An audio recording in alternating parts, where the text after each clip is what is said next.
que ahora sí lo tenemos por Zoom para tener una mejor calidad. Bueno, decía que mientras la Compañía Peruana de Investigación de Mercados daba a conocer la encuesta de aprobación del gobierno de Dina Boluarte, 2,5% a nivel nacional, y el Congreso 2,4% a nivel nacional, de pronto sale la noticia de que Tomás Gálvez es el fiscal de la Nación. ¿Cómo recibieron esta noticia, Gino? Bueno, es un momento trágico para la democracia peruana porque se consuma, ¿no? La recaptura en realidad del Ministerio Público por parte de los cuellos blancos del puerto, ¿no? Que es un proceso que venía avanzando gracias a la acción conjunta de la Junta Nacional de Justicia por un lado, del Tribunal Constitucional por el otro, ambos digamos, a medida de la coalición mayoritaria del Congreso que dirige este esfuerzo de sometimiento de la justicia, empezando por el Ministerio Público a sus designios, ¿no? Parecía que faltaban todavía algunos capítulos más para esa recaptura, pero la decisión de Pablo Sánchez y de Zoraida Ábalos de abstenerse de asumir el cargo le dejaron en bandeja, digamos, la Fiscalía de la Nación a Tomás Aladino Gálvez, involucrado, por supuesto, pues destituido por integrar la mafia judicial, los cuellos blancos del puerto, ¿no? Entonces, es terrible lo ocurrido porque no tenía por qué haberse concretado hoy día. Esa recaptura todavía había, digamos, espacio para seguirla luchando. Y ya los jóvenes en las calles habían incorporado esto en su lucha, pero se ha acelerado el proceso gracias, como digo, a esta decisión imperdonable, inexplicable, imperdonable de Pablo Sánchez y de Zoraida Ábalos, que resulta decepcionante considerando sus trayectorias, porque le han dejado en bandeja el poder a un fiscal claramente comprometido, contaminado, manchado por la corrupción, que pondrá la institución al servicio de la corrupción y del crimen y no en la lucha contra esos males que nos están asolando, ¿no? Claro. En un momento además en que se dispara la inseguridad y la violencia en las calles también, ¿no? Como consecuencia del avance de la delincuencia común y organizada. Claro. Ahora, Gino, es importante recordarle a la opinión pública, lo están escuchando ahora en Tacna, lo escuchan en Moquegua, lo escuchan también por las redes sociales. ¿Quién es Tomás Gálvez? ¿Por qué hay una reacción inmediata que indica que los cuellos blancos vuelven al poder y vuelven a manejar la Fiscalía de la Nación? No nos olvidemos que estos cuellos blancos manejaban Fiscalía, Poder Judicial, Consejo Nacional de la Magistratura. Exacto, el 2018 se devela, ¿no?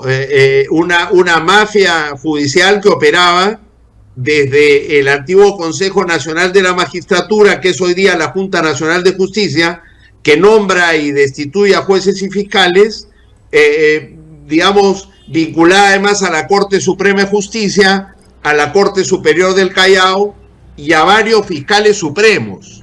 Era una organización, digamos, mafiosa dentro del Poder Judicial que estaba en fase de expansión e investigando a digamos, a un involucrado con el narcotráfico en el Callao. Se descubre, ¿no?, que hay abogados que tienen jueces, fiscales y miembros del Consejo Nacional de la Magistratura que por dinero se someten a los designios de estas mafias, ¿no? Entonces se descubre por las conversaciones telefónicas que hace la policía con la fiscalía y con la autorización del Poder Judicial, se descubre la envergadura, ¿no?, de esta organización criminal, y Gálvez la integra como fiscal supremo con 3 otros fiscales supremos, claro, que son poco después, digamos, tienen que abandonar, por supuesto, el cargo, son suspendidos primero y después destituidos, luego de un proceso, de varios procesos ejemplares, digamos, ¿no?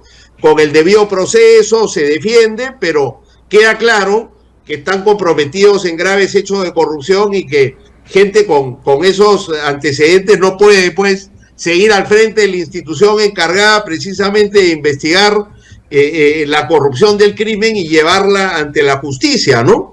Entonces, cuando Gálvez se había olvidado ya de su trayectoria como fiscal y había incursionado en la política, era candidato presidencial, había armado un partido y tenía una alianza con el general Quiabra y con el PPC. Pero esa alianza se cae cuando de la noche a la mañana el Tribunal Constitucional ordena, ¿no? Establece que la manera como fue destituido Gálvez fue la equivocada, porque se le aplicó un proceso sumario cuando ese proceso sumario no estaba contemplado en la Constitución. Entonces, no se le exculpó de responsabilidad, sino se dijo que por razones formales había sido mal destituido y que por tanto estaba habilitado para reincorporarse a la institución, y la Junta Nacional de Justicia, en virtud de esa decisión del Tribunal Constitucional digitado por el Congreso, digamos, ordenó su retorno. Claro. Entonces, ahí se inicia este proceso de recaptura del Ministerio Público, porque poco después la Junta Nacional de Justicia ordena la reposición de Patricia Benavides, que como fiscal de la Nación había desbaratado, ¿no?, los equipos fiscales que investigaban precisamente el caso de los cuellos blancos. Y entonces ya teníamos 2 cuellos blancos en la Junta de Fiscales Supremos contra 4 fiscales supremos independientes, profesionales, sin cuestionamiento, ¿no? Y lo que ocurre es que el tercer paso en la recaptura es la suspensión por parte de la Junta Nacional de Justicia de Eli Espinosa, de uno de los 4. Entonces quedan 3-2, ¿no? Y bueno, se pensaba que tenían todavía que regresar los señores Arce y Rodríguez Montesa, que habían sido destituidos en los mismos procesos sumarios que el señor Gálvez, y que cuando ellos regresaran ya, digamos, los cuellos blancos, los fiscales de la corrupción, tendrían una mayoría. Pero no ha sido necesario esperar el retorno de Arce y Rodríguez Montesa, porque hoy día Pablo Sánchez declinó la Fiscalía de la Nación, Zoraida Ábalos también, que son los más antiguos, y el tercero más antiguo, Tomás Gálvez, terminó asumiendo la Fiscalía de la Nación con todos los poderes que eso significa, porque el fiscal de la Nación ahora tendrá que ratificar o nombrar a nuevos jefes de los equipos que llevan las investigaciones más importantes, entre ellas la investigación del caso, por supuesto, el caso Lavajato, ¿no? Sí. Que donde están involucrados varios expresidentes y los políticos más prominentes del país, así como el caso Lavajato, el caso Pedro Castillo, en fin, todos los grandes casos. El fiscal de la Nación es el que decide quién está a cargo de esos equipos y por tanto tiene una gran influencia, ¿no? Entonces, la consecuencia del retorno de Gálvez, digamos, a la Fiscalía de la Nación va a ser que los fiscales comprometidos con la corrupción sean los que hoy día empiecen a mandar y, por supuesto, escoger equipo de fiscales que van a archivarle los casos a los corruptos en lugar de hacer lo que corresponde, que es perseguirlos y ante la justicia buscar que condenarlos, ¿no? Claro. Ahora que recuerda usted los audios, en uno de ellos le dicen al prófugo César Inostroza que la señora K quería hablar con él, ¿recuerda? Por supuesto, por supuesto. O sea, conocimos, ¿no?, la manera como Keiko Fujimori, primero, acuérdate que blinda, ¿no es cierto?, al señor Chávarri, que estaba comprometido también en los audios de la vergüenza, o sea, estaba comprometido en esta red mafiosa, con Gálvez, con Arce y con Rodríguez Montesa, como fiscal supremo, ¿no? Y entonces lo primero que hace la bancada es blindar a Chávarri porque, como dicen ellos en los chats de la botica que se dieron a conocer en la época, era conveniente apoyarlo porque Chávarri era un fiscal amigo de Fuerza Popular. Y recuerda que Chávarri terminó siendo condenado por la justicia por destituir a los fiscales del caso Cuello Blanco, Rafael Vela Barba y José Domingo Pérez Gómez. y tiene una sentencia condenatoria por ese hecho. Él los destituyó, pero la movilización ciudadana impidió que esa destitución se materializara, y ahí están. Bel y Pérez siguen adelante y han logrado la condena del expresidente Toledo, del expresidente Humala, y están en juicio Vizcarra, está comenzando el juicio contra Susana Villarán, viene el juicio contra Pedro Pablo Kuczynski. O sea, si quieres, se han demorado porque son casos grandes y complejos y gente de mucho poder, pero han avanzado en su tarea, a pesar de todos los intentos que han habido, sobre todo desde Fuerza Popular, por tirarse abajo esas investigaciones y lograr la destitución de Bel y Pérez. El primero que los destituyó fue Chávarri, la movilización ciudadana lo impidió.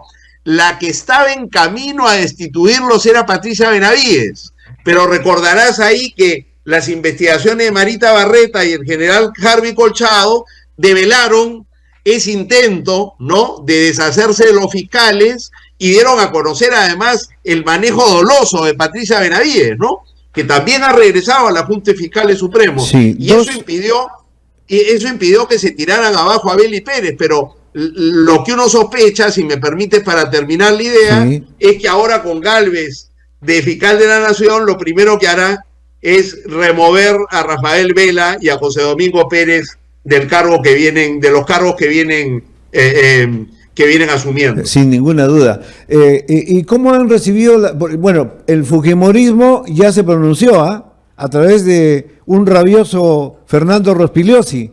Dice que el caso de los cuellos blancos fue una denuncia de la coalición vizcarrista con la mafia de los caviares, y que Gálvez está limpio y que hará una mejor gestión, y ha dicho también que Dele Espinosa defendía a los delincuentes y terroristas. ¿Qué es esto? Gálvez no está limpio. Lo que dijo el Tribunal Constitucional es que se le destituyó por un proceso, según el Tribunal Constitucional, inválido, y que por tanto hay que volver a juzgarlo, pero no ha dicho que es inocente. Así es. Entonces nosotros sabemos, porque hemos escuchado los audios de la vergüenza, ¿no? El caso fue conocido en el 2018, extensamente conocido, y conocemos este personaje, así como conocemos a Inostroza, quien tú mencionabas, ¿no? Que así como Keiko tenía aliados en la fiscalía para protegerla de sus investigaciones, tenía también a Inostroza en la Corte Suprema. Inostroza está prófugo de la justicia hoy, ¿no? Sí. Entonces, ellos son los más contentos. Sí. Ellos son los que, digamos, Keiko y sus aliados políticos en el Congreso, que son muchos, incluyen a Acuña, incluyen a los Luna, incluyen a los Cerrón, todos tienen juicios, algunos juicios y otros investigaciones fiscales, ¿no? Claro. Por corrupción política y por su conducta, pues, en el ejercicio de la función. Todos tienen necesidad de impunidad para cubrirse las espaldas y poder seguir medrando. Ellos están felices hoy día, pero ese es un Congreso y un liderazgo, pues, político que tiene, como tú acabas de decir, que no tiene ninguna aprobación ciudadana, ninguna legitimidad, ni ningún respaldo, ¿no? El grueso del país los rechaza y los repudia. Sí. Lamentablemente tienen poder. Entonces, desde el Congreso dirigen una coalición gobernante que controla las instituciones, la Junta Nacional de Justicia, el Tribunal, la Defensoría y ahora la Fiscalía. Lo único que le falta es el Poder Judicial y sacarnos del sistema interamericano de derechos humanos. Y por supuesto terminando de someter a la prensa independiente, que todavía, ¿no es cierto?, como Radio 1 de Tacna y otros espacios, siguen informando, diciendo la verdad y batallando en contra de los abusos y de la corrupción de este pacto gobernante, ¿no? Pero están avanzando en un proyecto que es mafioso, porque el objetivo de ellos es seguir medrando y cubrirse las espaldas y garantizar impunidad para poder hacerlo siempre, ¿no? Claro. De manera permanente. Aunque esto ya no sabe... y es autoritaria porque para sobrevivir necesitan someter a todos los poderes del Estado y no tener ningún control, ¿no? Así es. Aunque usted ya nos ha adelantado algo, la pregunta final sería, ¿qué va a pasar con la Fiscalía de la Nación? Porque Gálvez obviamente va a ser cambios radicales en estos 6 meses. Sí, sin duda, porque no ha llegado donde está por voluntad propia. Como te digo, él estaba camino a ser candidato a la presidencia, pero se le encontró porque hubo una decisión ahí dentro de los que lideran el pacto, ¿no? Encabezados por Keiko, de que para garantizar su sobrevivencia necesitaban, pues, recuperar el control del Ministerio Público que perdieron en el 2018, ¿no? Como digo, para poder seguir medrando. Entonces, este es un golpe tremendo al Ministerio Público, a su independencia, a la independencia judicial en el Perú, pero sobre todo a la democracia. Es un golpe muy difícil, pero hay que enfrentarlo. Y tenemos la oportunidad en 7 meses de ir a las elecciones y crear condiciones de tener un Congreso diferente que empiece a procesar a los integrantes de esa Junta y de ese tribunal y de ese Congreso, ¿no es cierto?, que son los que han permitido que esté ocurriendo lo que está ocurriendo y que se les vuelva a procesar a los cuellos blancos que han regresado por la ventana gracias al pacto al frente de la Fiscalía de la Nación. Esto podría ser revertido, no va a ser fácil, pero digamos la posibilidad está si logramos en las elecciones una votación importante para tener un Congreso serio, ¿no?, que revise todas estas decisiones. Pero para eso se requiere una mayoría y el gran problema que tenemos es que a pesar de que la coalición gobernante es tan impopular, ¿no?, ahí están los números que usted ha presentado, no tiene oposición política porque la oposición está muy fragmentada. Entonces esperemos que en el marco del proceso electoral emerja una oposición.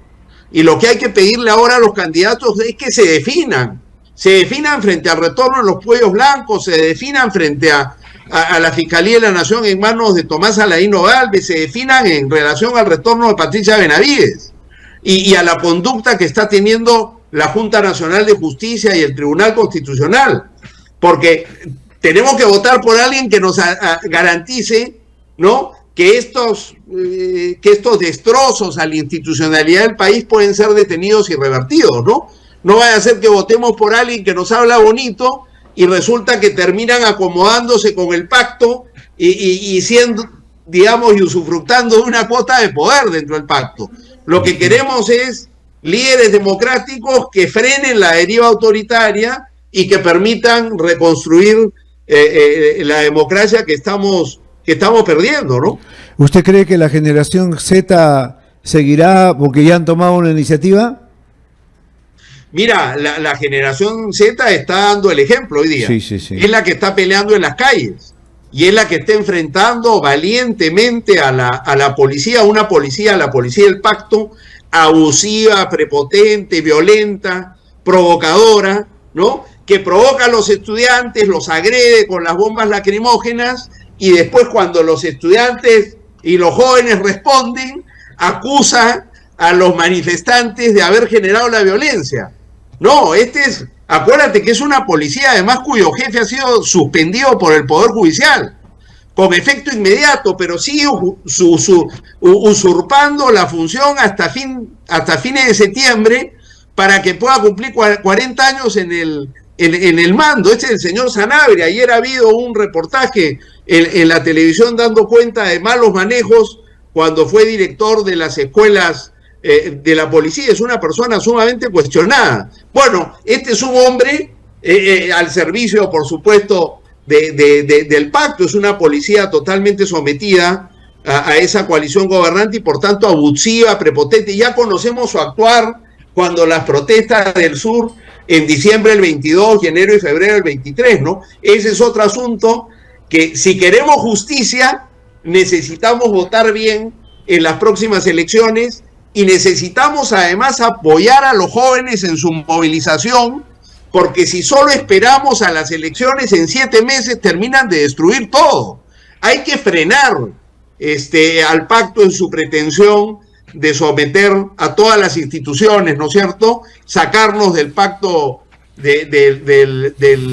digamos, del Acuerdo de San José, de la Corte Interamericana de Derechos Humanos, y seguir hostigando a la prensa y tomar por asalto lo que queda, que es el Poder Judicial, ¿no? Sí. O sea que tenemos que combinar la movilización ciudadana hoy encabezada por los jóvenes, a quienes hay que apoyar y proteger, ¿no es cierto?, de la represión que está queriendo ser utilizada para desmovilizar a la ciudadanía, ¿no? Porque si la noticia es hay violencia en las manifestaciones, entonces la gente se puede asustar y decidir, digamos, no salir, ¿no?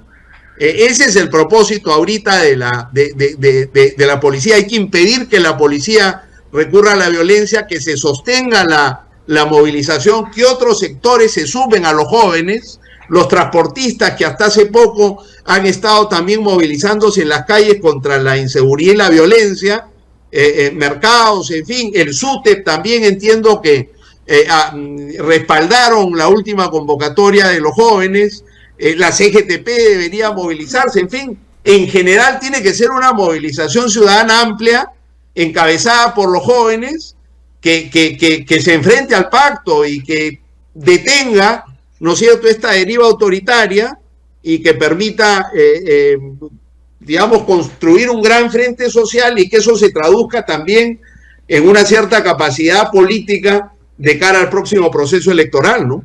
Agradecemos la gentileza que ha tenido Gino Costa para comentarnos este caso de Tomás Gálvez, que ahora está en la Fiscalía de la Nación. Muchas gracias, Gino. A ustedes las gracias, un gran abrazo. Gracias.